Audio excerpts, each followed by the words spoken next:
करती है। और लिखने का तरीका क्या है, स्ट्रीम ऑफ कॉन्शियसनेस इसकी मेन डिवाइस है, और पायनियर्स जो है समझी जाती है इस स्किल में। तो इसने बहुत सारे वर्क लिखे हैं, टू द लाइट हाउस 1927 में, और ये अभी हम डिस्कस करने जा रहे हैं। टू द लाइट हाउस जो है उसके ज़रा पॉइंट सुन लें। वर्जीनिया वुल्फ ने इसको लिखा था और रिटन 1926 लंदन में और पब्लिश 1927 में इसको करवाया गया। लिटरेरी पीरियड जो है मॉडर्निस्ट मैंने आपको बताया था कि मॉडर्न, और उसके बाद स्ट्रीम ऑफ कॉन्शियसनेस में लिखती है।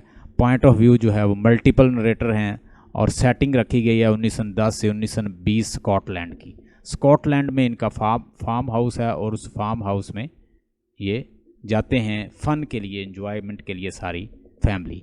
अब ये ज़रा नोट कर लें सेटिंग को ज़रा। सेटिंग, इस सेटिंग के अंदर कौन सी वार आ रही है, 1914 से 1918 की जो फर्स्ट वर्ल्ड वार है वो इसके अंदर आ रही है। ठीक है, इसको ज़रा गौर से देख लें। ये चीज़ें, इस पॉइंट इसका स्नैपशॉट ले लें। अच्छा जी, नावल का आगाज़ होता है, यहाँ पे करैक्टर हैं मिस्टर और मिसेस रिम्से, और इसके 8 बच्चे हैं, एंड्रयू, जेस्पर, रॉजर्स, प्रू, रोज, नैन्सी, कैम्स और जेम्स। जेम्स इसका सबसे छोटा बच्चा है। ये लोग फार्म हाउस पर जाते हैं मिलकर, और कुछ फ्रेंड भी इनके साथ हैं, कुछ रिलेटिव्स और फ्रेंड। उसमें चार्ल्स टेंसले हैं और विलियम बैंक हैं, और उसके बाद लिली है जो कि फ्रेंड है मिसेस रिम्से की। उसके बाद पॉल डोले और मिंटा डोले और पॉल रोले, ये भी इनके साथ हैं। ये लाइट हाउस जो है, जो जिस फार्म हाउस में जाते हैं, ये उससे थोड़ा सा दूर है। ये उनके पास है, मतलब इनके घर से नज़र आता है। अब ये अपने फार्म हाउस पर जाते हैं, और उस फार्म हाउस में इनकी एक सर्वेंट है जिसका नाम है मिसेस मैकनेप। ये वहाँ की सफाई करती है और ये देखभाल करती है जो इन्होंने फार्म हाउस बनाया हुआ है। इस फार्म हाउस पे ये सारे करैक्टर आए हैं। अब यहाँ पे मिस्टर और मिसेस रेम्से जो है, ये दोनों जो हैं, इसका मैं आपको थोड़ा सा करैक्टर बता दूं। ये एक मेटाफिजिकल फ़िलासफ़र है, और ये अक्सर अपनी फ़िलासफ़ी और रियलिज़म और रियलिस्टिक एटीट्यूड में रहता है। दूसरी साइड पे एक टिपिकल विक्टोरियन एरा की जो एक औरत दिखाई गई है, उसका नाम है मिसेस रिम्से। मिसेस रिम्से ये चाहती है कि इंसान को मैरिड होना चाहिए, बच्चे होने चाहिए, उनको संभाल ले, उसके बाद शादी करे, हस्बैंड का ख्याल रखे, और टोटली एक कन्वेंशनल ट्रेडिशनल जो विक्टोरियन टिपिकल सोसाइटी की औरत है उसके मुताबिक ज़िंदगी गुजार रही है, और अपने 8 बच्चों की परवरिश भी साथ साथ कर रही है। उसके साथ होता यूँ है कि जेम जो है एक रात फैसला करता है कि वो लाइट हाउस देखेगा। तो ये अपनी मदर से बोलता है कि मैं लाइट हाउस देखना चाहता हूँ। तो वो कहती है बेटे परेशान ना हो, हम आपको सुबह ले जाएंगे, अभी तो टाइम नहीं है, तो हम इंशाल्लाह सुबह ले जाएंगे। वो कहता है कि मिस्टर रिम्से आगे से बोलता है, मिस्टर रिम्से जेम्स को कहता है कि वो कोई ख्वाब अपने दिल में, क्योंकि वो रियलिस्ट है, तो वो रियलिस्ट ही एटीट्यूड के साथ बोलता है। वो बच्चे का दिल रखना भी उसे नहीं आता, तो वो अपने बच्चों को इतना टाइम भी नहीं देता, अक्सर अपनी फ़िलासफ़ी और अपनी बुक्स को टाइम देता है। तो वो कहता है कि वो किसी आस में ना रहे, एक्सपेक्टेशन में ना रहे, उनके पास टाइम नहीं है कि वो वहाँ पे जा सकें, इसलिए वो उसे नहीं लेकर जाएंगे। तो इस पे उसका वो कहता है कि मेरा बाप जो है वो बिल्कुल वो मुझसे प्यार नहीं करता, और वो उससे अपने बेटे के अपने वाला से नफ़रत करना शुरू कर देता है, मतलब उसे लाइक नहीं करता, और अपनी मदर के साथ वो बहुत अटैच है। और इस नावल के अंदर 2 वार भी दिखाई गई हैं। इसके साथ साथ हम देखते हैं कि डिनर पार्टी होती है, और उसके बाद जो दूसरे करैक्टर हैं चार्ल्स टेंसले और लिली और विलियम बैंक जो हैं, विलियम बैंक भी जॉब करता है, बहुत अच्छी जॉब करता है, और यहाँ पे मिसेस रेम्से ये चाहती हैं कि किसी तरह से लिली और विलियम बैंक जो हैं आपस में शादी कर लें, लेकिन लिली बताती है कि वो शादी नहीं करना चाहती, वो अच्छी पेंटर बनना चाहती है। अब यहाँ पे एक करैक्टर और है चार्ल्स टेंसले, जो कि शागिर्द है मिस्टर रिम्से का, और वो मिस्टर रिम्से की अक्सर उसकी फ़िलासफ़ी की और उसकी तारीफ़ करता रहता है। उसके बाद हम देखते हैं कि चार्ल्स टेंसले बात करता है, कहता है कि लिली जब पेंटिंग कर रही होती है और दूसरों को टाइम नहीं देती, तो चार्ल्स टेंसले उसे कहता है कि जो ना तो अच्छी शायर बन सकती हैं, और ना फीमेल अच्छी पेंटर बन सकती हैं, और ना ही अच्छी मतलब ना तो अच्छी पेंटिंग और ना अच्छी पोइट्स बन सकती हैं। इसके ऊपर उसके ऊपर कमेंट करता है, तो लिली उसके ऊपर काफ़ी गुस्सा करती है। इसके जो थॉट्स हैं वो तकरीबन मेल डोमिनेशन को रिप्रेजेंट करते हैं। अब यहाँ पे फेमिनिस्ट पॉइंट ऑफ व्यू जो है वो इसकी शक्ल में दिखाया गया है, लिली की शक्ल में। लिली जो है वो ट्रू माउथ पीस है हमारी राइटर का ट्रू माउथ पीस कौन है? लिली।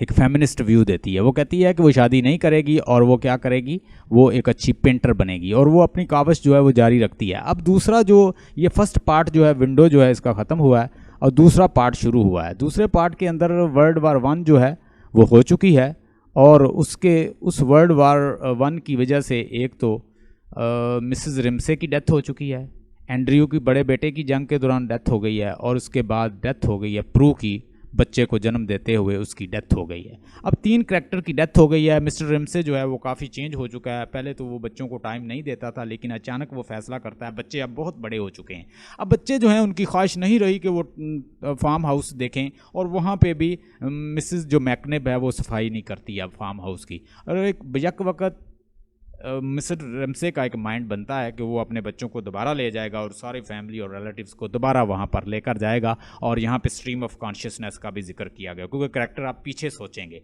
नॉस्टैल्जिया में जाएंगे, स्ट्रीम ऑफ कॉन्शियसनेस में सोचेंगे कि मिसेस रिम्से जो है बड़ी अच्छी खातून थी, किस तरह से सारे रिलेटिव को कनेक्ट किया हुआ था, फ्रेंड को कनेक्ट किया हुआ था, दोस्तों को कनेक्ट किया हुआ था, कैसे वो इंटरटेन करती थी, कैसे लोगों को गाइड करती थी, इंटरटेन करती थी और करैक्टर को कैसे जोड़े हुए थी। सारे करैक्टर जो हैं उसके बारे में सोचेंगे। अब मिस्टर रिम्से जो है मिसेस रिम्से के बारे में सोच रहा है कि वो अपनी वाइफ की ख्वाहिश को पूरा करेगा और उस वक्त पहली विजिट पे तो फार्म हाउस जब वो गया था तो अपनी वाइफ की ख्वाहिश पूरी नहीं कर सका, लेकिन अब वो ख्वाहिश पूरी करेगा। अपने बच्चे को, जेम्स को, कैम्स को, नैन्सी को, इन सभी को साथ लेता है और वो वहाँ पहुँचता है। वहाँ पहुँचकर वो अपने बच्चों से कहता है कि हम आज फार्म हाउस चलेंगे। अब सारे बच्चे जो हैं वो कह रहे हैं कि वो फार्म हाउस नहीं चलेंगे। एनी हो, वो अपने बाप की बात पे रजामंद हो जाते हैं। लिली भी वहाँ पहुँच चुकी है और लिली ने पेंटिंग दोबारा से शुरू कर दिया। वो जो अधूरी पेंटिंग थी मिसेस रिम्से की वो उसको कंप्लीट कर रही है और नैन्सी, कैम्स और जेम्स ये सारे फार्म हाउस जा रहे हैं। और उसके दौरान जेम्स जो है वो बोटिंग करता है और अपने वो बच्चों की तारीफ़ करता है कि तुमने कितनी अच्छी बोटिंग की। इस पर वो बहुत खुश होते हैं और वो अपने पापा के साथ टाइम गुजारते हैं। फार्म लाइट हाउस को देखकर वापस आते हैं तो हम देखते हैं कि लिली ने अपनी पेंटिंग कंप्लीट कर ली है और पाल रोले और मिंटा डोले ने भी आपस में शादी कर लिया और लिली जो है उसने अपनी पेंटिंग को कंप्लीट कर लिया है। उसके साथ वो भी रिफ्लेक्शन करती है, स्ट्रीम ऑफ कॉन्शियसनेस में जाती है और जब वो तस्वीर बनती है तो वो मिसेस रिम्से को सोचती है कि वो कितनी अच्छी खातून थी और कितनी। और उसी दौरान हम देखते हैं कि मिस्टर रिम्से जो है वो लिली से ये तवक्को रखता है कि लिली उसको टाइम दे और लिली उसको भी टाइम देती है मिस्टर रिम्से को। और उस दौरान हम देखते हैं कि फिर नावल जो है इस तरह ख़त्म होता है, जो कि नॉन लीनियर एक स्टाइल को फॉलो करता हुआ फिनिश होता है। शिनोवा एचबी 16 नवंबर 1930 में पैदा हुए। 21 मार्च 2013 में इनकी डेथ हुई। पोस्ट मॉडर्निस्ट एक राइटर है और Nigerian novelist, poet, professor, critic. He was his first novel things fall apart. कहते हैं कि थिंग्स फॉल अपार्ट जो है ये लिया गया है, किससे लिया गया है? W.B. येट्स का एक वर्क है, नाम सुन ले उसका सेकंड कमिंग एक पोएम है W.B. येट्स की। W.B. येट्स ने एक बुक लिखी थी 1925 में, द विजन। नोट कर लें, इसमें इसने 2 सिविलाइजेशन का डिस्कशन दी है। एक है सप्रेस्ड सिविलाइजेशन और डोमिनेंट सिविलाइजेशन। एक डोमिनेट करने वाली सिविलाइजेशन और एक जो सप्रेस हो जाती है। 2 सिविलाइजेशन का जिक्र किया है। उसने कहा कि हर कंट्री के अंदर 2 सिविलाइजेशन होती है, 1 और सेकंड जो डोमिनेट कर रही है। उसने कहा जो डोमिनेट कर रही होती है उसको, जो डोमिनेटेड होती है, जिसको जो डोमिनेट हो चुकी है वो इसको गिराने के चक्कर में होती है। ये हर कंट्री में चलता है और हर लेवल पे चलता है और एक जो सिविलाइजेशन है हमेशा अपने बुढ़ापे को पहुंचती है और अल्टीमेटली जवाल का शिकार हो जाती है। इसी की एक पोएम जो W.B. येट्स की पोएम है, ये मुझे खुद बड़ा अच्छा पोएट लगता है W.B. येट्स। इसी की पोइम सेकंड कमिंग से उसने लिया है। Falconer does not listen to the falconers and things fall apart, centre can't hold, इस तरह के वर्ड्स अल्फाज आते हैं उसकी पोइम में, तो ये उससे लिया गया है। इसकी ज़रा सेटिंग सुन ले इस नावल की। ये नावल जो है 1957 में, ये मैं ज़रा इसको कर रहा हूँ, नाइजीरिया में इसकी सेटिंग दिखाई गई है। इसने कहा था, जोसेफ कॉनरेड ने जब वर्क लिखा तो वो ये उसको क्रिटिसाइज़ करता है, कहता है कि ये लोग कहाँ जानते हैं असल कल्चर क्या है।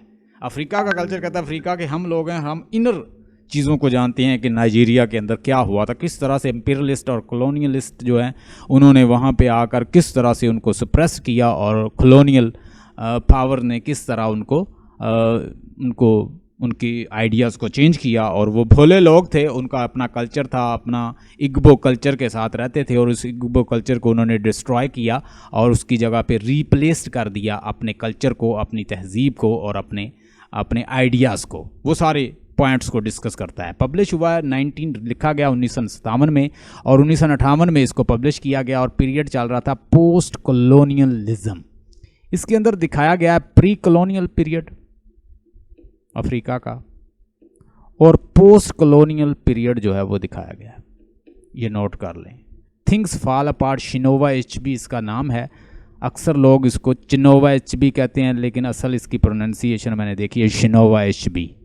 शिनोवा एचबी इसका नाम है, और शिनोवा एचबी जो है वो इसका पॉइंट ऑफ व्यू जो है वो देता है थर्ड पर्सन ओमनिशेंट्स, यानी इसको जो नरेट करता है वो थर्ड पर्सन है। ओमनिशेंट होता है बयान करने, वो जो सब कुछ जानता है और वो सब कुछ बता रहा है, उसको कहते हैं ओमनिशेंट। Excuse me sir. जी बोलिए। सर मैंने ना अब ये पूछना था कि अब जैसे यही एक नॉवल है तो इसकी अब दो डेट्स दी गई हैं। एक तो ये 1957 में इसको लिखा गया, बट इसको पब्लिश जो है वो 1958 में किया गया। अगर पूछा जाए कि ये जो नॉवल है इसकी क्या डेट है, तो हमने जो पब्लिश की डेट है वो बतानी है या जो रिटन डेट है वो बतानी है? बिकॉज बहुत से ऐसे नॉवेल्स और बहुत से ऐसे आर्ट ऑफ पीस हैं जो लिखे किसी और ईयर में गए हैं और पब्लिश किसी और ईयर में हुए हैं। एक मिनट, अब इसमें देखें ये लिखा गया है, वो पूछेगा कि व्हेन, वो पूछता है, पहले आपने देखना है वो क्या पूछता है, व्हेन इट वाज रिटन। ये लिखा कब गया है, वो रिटन का पूछता है कि ये कब लिखा गया था, तो आपने 1957 ही बताना है। अगर वो पूछता है कि व्हेन इट वाज पब्लिश, तो आपने 19, अगर वो रिटन पूछ ले तो सिंपली आप लिख दें 1957, ठीक है। अगर पब्लिश लिखा हो तो 1958 लिख दें। ये तो आपने देखना है कि वो लिखा क्या है। अगर तो वो पूछता है कि रिटन, तो फिर आपने सिंपली जब उसने लिखा है, क्योंकि रिटन डेट और होती है, पब्लिशन बाज़ औक़ात। अब थॉमस हार्डी ने एक नावल लिखा था, तो जैसे जूड द ऑब्सक्योर, और वो कई साल वो पब्लिशर उसे लेते ही नहीं थे। ये दोनों चीज़ों में आपने फ़र्क करना है, कोशिश करें इसको अच्छी तरह देखें कि रिटन डेट क्या है और पब्लिश डेट क्या है। थॉमस हार्डी के बहुत सारे नावल हैं जिसमें वो, चूँकि वो बहुत ज़्यादा सेक्सुअलिटी को डिस्कस करता था, न्यूडिटी को डिस्कस करता था, अब ऐसे सीन थे कि जो टैबूस थे उस वक़्त की लोगों के लिए, वो बहुत बड़ा टैबूस थे। टैबूस का मतलब क्या होता है कि जो हम पब्लिकली डिस्कस नहीं कर सकते, तो वो उन चीज़ों को इंक्लूड करता था। ऑब्सीन और इस तरह के जो सीन होते हैं न्यूड किस्म के, तो वो बहुत सारे मसले मसाइल रहते हैं उसके नावल को। इसी तरह कुछ प्योरिटन्स जो हैं वो नहीं पब्लिश होने देते थे वर्क। तो we have to see the publish date and written date separately. Hope you got the point. Yes. मैंने आपको बताया कि इसके अंदर दो पॉइंट हैं ये नोट करने वाले। एक तो नोट करें कि ये प्री कॉलोनियल पीरियड को ज़ाहिर करता है, इसके अंदर सेटिंग जो है नाइजीरिया की है, और पोस्ट कॉलोनियल दोनों आपको इसमें राइटर ने दिखाई है, और अंदर ले जाता है अफ्रीका के अंदर। अब जोसेफ कॉनरेड तो बाहर ही रहता है ना, ये आपको उस हार्ट ऑफ डार्कनेस, वो उसने जैसे हार्ट ऑफ डार्कनेस दिखाया है और बड़ी बात सिंबॉलिक कर गया, लेकिन अंदर क्या चल रहा है वो नहीं दिखाया। ये आपको अंदर ले जाएगा कल्चर, इग्बो कल्चर क्या था, काई गॉड क्या था उनका, और वो क्यों काई गॉड को मानते थे, क्या मसले मसाइल थे उसके अंदर, वो सारे बताएगा। अब यहाँ पे एक हीरो प्रोटैगनिस्ट है जिसका नाम है अकोनको। अकोनको एक हीरो है और बंच ऑफ विलेजेस का ये एक चीफ है। यहाँ पे इसका बाप था यनुका। यनुका जो है वो इतना अच्छा नहीं था। यनुका ने एक तो बहुत ज़्यादा कर्ज लिया हुआ था और इसने बड़ी टफ लाइफ गुजारी है, और ये शराब पी लेता और सुस्त इंसान था। इसने कोई टैग और कोई टाइटल अपने नाम नहीं किया था। उस वक्त का टाइटल होता था कि आप कितने बड़े पहलवान हैं, कितने बड़े विलेजेस हैं, कितनी बड़ी गंदम है, कितनी बड़ी आप फसल उगाते हैं। इस तरह के टाइटल्स जो हैं उस कल्चर के अंदर प्रोमिनेंट थे। यनुका जो है एक फेलियर शख्स था और कौन को हमेशा डरता रहता है कि वो अपने फादर की तरह एक फेलियर शख्स नहीं बनेगा। यनुका की जब डेथ हुई तो ये टोटली इनको डेट में छोड़कर गया और कुछ भी नहीं दे के गया। इसके पास कुछ नहीं था, कोई टाइटल नहीं था, कोई लैंड नहीं थी, कुछ नहीं था। एक फेलियर शख्स था और हमेशा डरता रहता कि वो अपने फादर की तरह नहीं बनेगा बल्कि एक अच्छा शख्स बनेगा और कामयाब शख्स बनेगा। उसके लिए वो तगोदो करता, उसने दिन रात मेहनत की। और वहाँ पे एक एमा लिंजी एक बहुत बड़ा पहलवान था, एमा लिंजी। एमा लिंजी के साथ ये फाइटिंग करता है, रेसलिंग करता है और वो कभी किसी से हारा नहीं था। तो ओकोनको ने उसको एमा लिंजी को हरा दिया। एमा लिंजी को हराने के बाद ये इलाके का चीफ बनता है। बंच ऑफ विलेजेस जो होते हैं यमूफिया, उनका ये क्या बन जाता है, उस विलेज का चीफ बन जाता है। कुछ वक्त गुजरता है, जब ये चीफ होता है तो ये मतलब बड़ा एक रेसलर और खूनख्वार किस्म का इंसान होता है। और वहाँ पे एक औरत होती है, उस औरत का कत्ल हो जाता है। मतलब इनके जो विलेज की औरत होती है उसको वो कत्ल कर देते हैं साथ वाले विलेज के लोग। तो ये क्या करता है, उनका एक बच्चा और उनकी एक फीमेल जो है ये ले आते हैं, एक फीमेल ले आते हैं उनकी। वो डरते हैं, जब ये जाता है तो वो डर जाते हैं, वो कहते हैं जी हम खून बहा देते हैं। तो ये उनकी एक फीमेल ले आता है और एक बच्चा ले आता है। उसका नाम होता है इकीमीफुनिया। क्या नाम होता है? अकीमीफुना। इकीमीफुना को ये ले आता है। वो छोटा सा बच्चा है, जब वो 16-17 साल का हो जाएगा तो इन लोगों ने उनके साथ प्रॉमिस किया है कि उस वक्त ये उसकी जान लेंगे। ओकोनको फैसला करता है कि वो उस बच्चे को पालेगा और उस बच्चे को जब तक वो बड़ा नहीं होता अपने साथ रखेगा। अब ये बच्चा इसके घर ही परवरिश पाता है और वो जो उसका अपना बेटा नवोए है, उस बेटे के साथ इकीमीफुनिया की बहुत अच्छी अंडरस्टैंडिंग हो जाती है। अब ओकोनको अक्सर परेशान रहता है कि उसका बेटा, एक ही बेटा है नवोए, और वो कहीं उसके दादा की तरह, यनुका की तरह फेलियर शख्स ना बने। वो उसको हर वक्त ट्रेन करता रहता है, बताता रहता है कि उसने अपने दादा की तरह नहीं बनना और उसने एक बहादुर शख्स बनना है। नवोए जो है वो इकीमीफुनिया के साथ बड़ा इन्वॉल्व हो जाता है और इसकी एक बेटी भी होती है, इफिजिनाया। क्या नाम है? इफिजिनाया। इफिजिनाया इसकी एक बेटी है, उससे ये बहुत प्यार करता है ओकोनको इससे बहुत ज़्यादा प्यार करता है। नवोए जो है उसके ताल्लुकात फादर की साथ इतने अच्छे नहीं हैं क्योंकि वो उसको समझता है कि ये अपने दादा जैसा है, कहीं ये अपने दादा की तरह फेलियर शख्स ना बने, और अक्सर उसको डांटता रहता है। इफिजिनाया के साथ वो बहुत प्यार करता है। इसने शादियाँ भी कर रखी हैं और अक्सर अपनी बीवियों को पनिशमेंट देता रहता है। अब यहाँ पे जब ये जवान होता है इकीमीफुनिया, तो अजीडो एक ओल्ड शख्स है, ये इसके घर आता है और उसको बताता है कि ओकोनको, जैसे कि तुमने प्रॉमिस किया था, ये बच्चा जो है हमारे लिए एक यानी बुरी अलामत है और हमने अपने प्रॉमिस के मुताबिक इसको कत्ल करना है। तुम चूंकि इसको पाल चुके हो, तुम इसको कत्ल नहीं करोगे, ये हमें दो, हम इसको कत्ल करेंगे। ओकोनको को गुस्सा आता है कि वो उसको क्या समझते हैं कि वो बुज़दिल है, वो खुद इस बच्चे का कत्ल करेगा। वो इस बच्चे को कहता है कि वो उसे मेला दिखाने के लिए लेके जा रहा है, लेकिन वो उसे बाहर निकाल के उसका कत्ल कर देता है। जब नवोए को इस बात का पता चलता है कि उसके फादर ने इकीमीफुनिया जो कि उसका भाई था उसका कत्ल कर दिया है, वो अपने फादर के बहुत ख़िलाफ़ हो जाता है। अब इस अजीडो की डेथ हो जाती है। अजीडो की डेथ होने के बाद उनके एक रवाज था कि जब किसी की डेथ होते तो वो मतलब शेलिंग करते, बुलेट चलाते और फायरिंग करते। अब ये शराब पी के ओकोनको जो है वो फायरिंग कर रहा होता है, तो उससे अजीडो का जो बेटा होता है, छोटा सन जो होता है, उसकी डेथ हो जाती है, वो उसको लग जाता है। अब उस रवाज के मुताबिक इसको, चूंकि इसने इंटेंशनली नहीं मारा, तो इसको बैनिशमेंट दी जाती है। ये 7 ईयर के लिए इसको बैनिशमेंट दी जाती है और विद फैमिली, और इसके घर को जला दिया जाता है। और अब इसके जो खेत हैं वो बिरका नामी इसका एक दोस्त है, वो बोता है, और जो भी उसमें गल्ला वगैरह होता है वो उसको दूसरे विलेज में पहुंचाता रहता है। और बिरका और इसकी मुलाकात होती रहती है। और अब 7 ईयर के बाद वहाँ पे कॉलोनियल पीपल जो हैं, मतलब इम्पीरियलिस्ट जो हैं, उसके कंट्री में आ गए हैं। और इम्पीरियलिस्ट ने आके वहाँ पे लोगों को इतना मुतासर किया है कि वहाँ पे अपना गवर्नमेंट बना ली और उन्होंने वहाँ पे स्कूल बना दिए। और वहाँ पे एक प्रीस्ट था जो कि मिस्टर ब्राउन नामी बहुत अच्छा था। उसने स्कूल बनाए और अकोनको की फैमिली और इसके लोगों को भी बहुत ज़्यादा गाइड किया, मोटिवेट किया।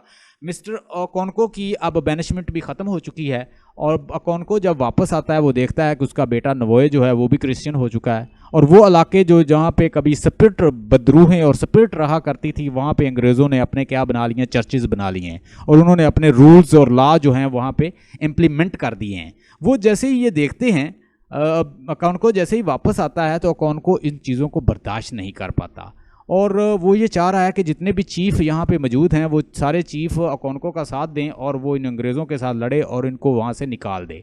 अंग्रेज़ों ने अपना डीसीओ और अपनी गवर्नमेंट और बाकायदा अपने नक्शे बना रखे हैं और उनकी अपनी एक गवर्नमेंट है। अब होता यूँ है कि जैसे ही ये वापस आता है तो ये उनके एक चर्च को कुछ साथियों के साथ मिलकर उस चर्च को जला देता है।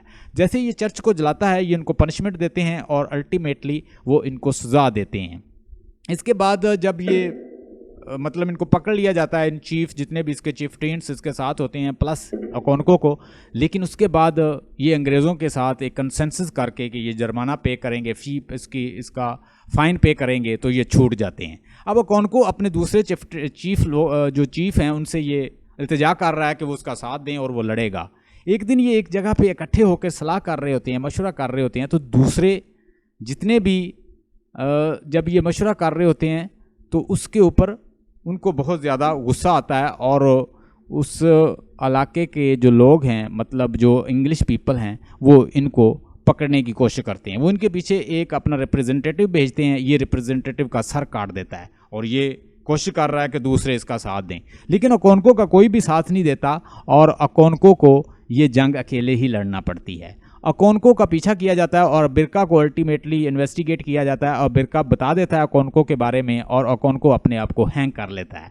अब इस रवाज के मुताबिक चूंकि अकोनको ने अपने आप को खुद हैंग किया है तो उस वक्त का जो डीसीओ होता है वो इसके पीछे आता है और वो ये देखता है कि किस तरह से लोग इसको हाथ भी नहीं लगा रहे। अकोनको को उसकी बॉडी को नीचे उतारा जाता है। अल्टीमेटली डीसीओ इंग्लिश मैन जो है वो उसकी बॉडी को नीचे उतारता है और अल्टीमेटली बताता है कि किस तरह से इस इलाके के लोगों ने उसका साथ नहीं दिया और जो उनके लिए अपनी जान दे गया। इस तरह आपको शिनोबा एचबी बताता है कि किस तरह इंग्लिश लोगों ने उनके अपने इग्बो कल्चर को डिस्ट्रॉय किया। वो अपने गॉड से अपना कल्चर काय गॉड और इस तरह के बहुत सारी रसूम और रिवाज के साथ रहते थे और इसको अल्टीमेटली इंग्लिश पीपल ने डिस्ट्रॉय किया था। Stay blessed and have a nice time. I hope you have learned all now related to modernist movement and modern writers. Stay blessed and have a nice time.